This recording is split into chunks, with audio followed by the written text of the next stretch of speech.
My name's Sasson. I live in Jerusalem with my husband and 4 boys. I'm originally from Australia. I was born there, but my father was born in Baghdad, and all my grandparents are actually from Iraq. And they moved to Israel in 1951 when there was the major airlift of Iraqi Jews. There was an expulsion of the Jews.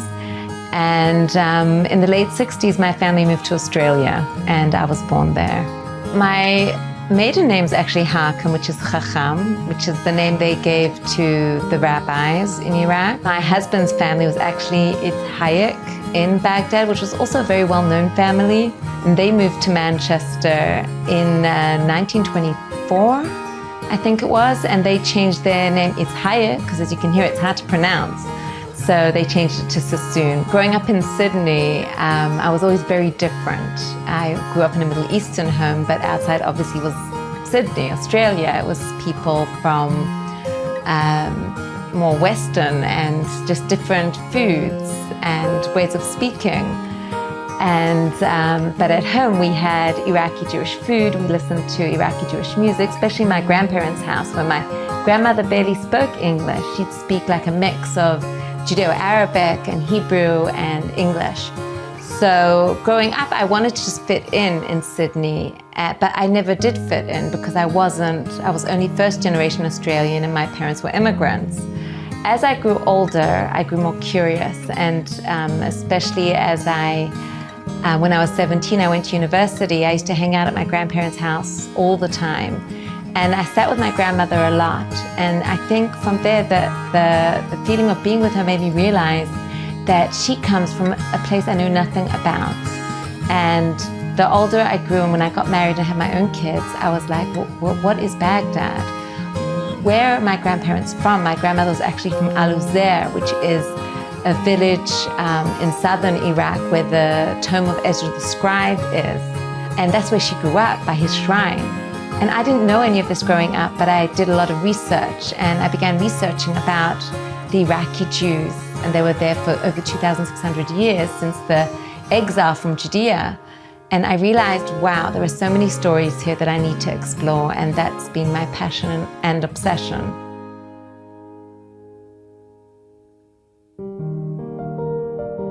Growing up as a first-generation Australian wasn't with roots deep enough for me to feel like I belonged.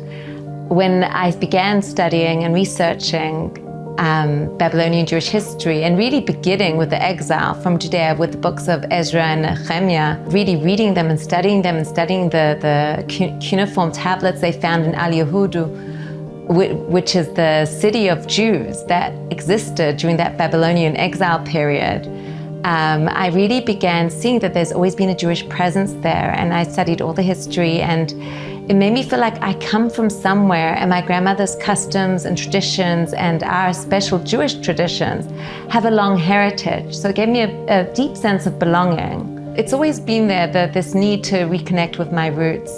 However, I didn't have the language or understanding how to do it.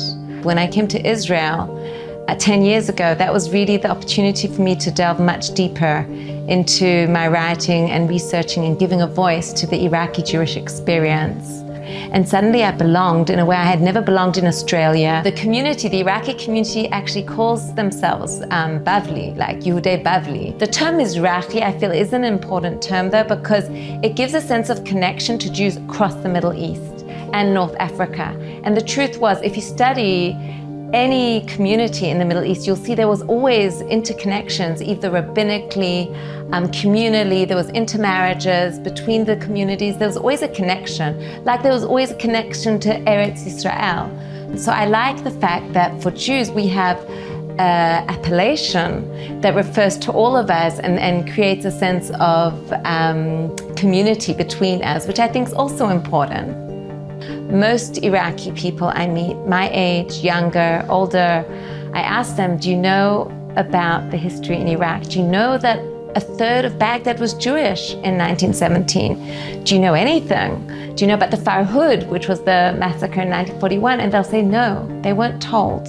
Iraqi Jews don't like to talk about bad things. There was a lot of shame about having to live in refugee camps, about having to leave everything, losing their whole community, their whole life, because they didn't speak about the pain, they didn't speak about the beauty of life in Iraq and the wonderful stories and histories and personalities that existed in Iraq. And that for me is what I love to research and find out about and share, the stories of what Jewish life was in Iraq.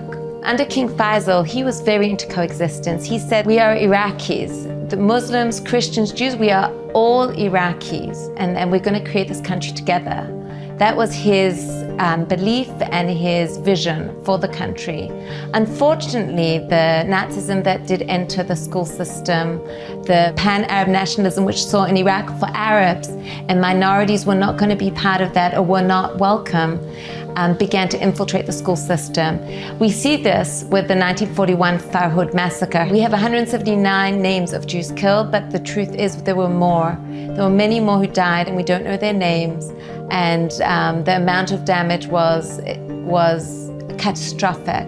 And every Iraqi I speak to about the Farhud says it was like October 7th, just to give you an idea of just how catastrophic it was for the Jewish community.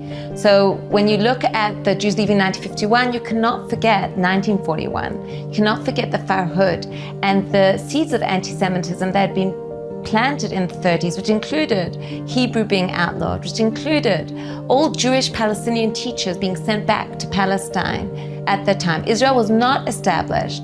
Jews in the 40s began being accused of Zionism. If we look at the buildup of anti-Semitism and the persecution increased in the 40s, so much so that the Jewish schools had to increase because suddenly Jews weren't welcome in the public schools to study with Muslims.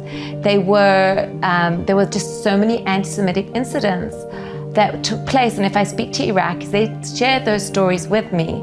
So it's like on a personal level, every Iraqi has a story. Within their families, they have stories of anti-Semitism. And then what happens is suddenly, in 1948, the state of Israel is established. The Jews are in their houses, their blinds are closed, and they are listening on the radio as Ben-Gurion declares the state. And they are scared because what's going to happen to them now? I see the passing of this memory, and this is the work I do, as of this once upon a time, this happened. But it's not enough to just look back. I'm very good at looking back, but that's not what my grandparents and my parents brought me up to do. They brought me up to look forward. So it's about looking back and saying what was and what I love about it and saying what can I recreate of that for the future. And that's why I love my vision of a coexisting Middle East, because that I learned from the past. For me, Arabic is not a strange language. I grew up with Arabic music. I grew up with Arabic sounds around me and words. When I walk in the old city in Jerusalem and I hear Arabic, it's the sound of home to me. And that's something that's very unusual to Western Jews who don't know Arabic, and they can't understand that. For me, it's the most natural thing in the world.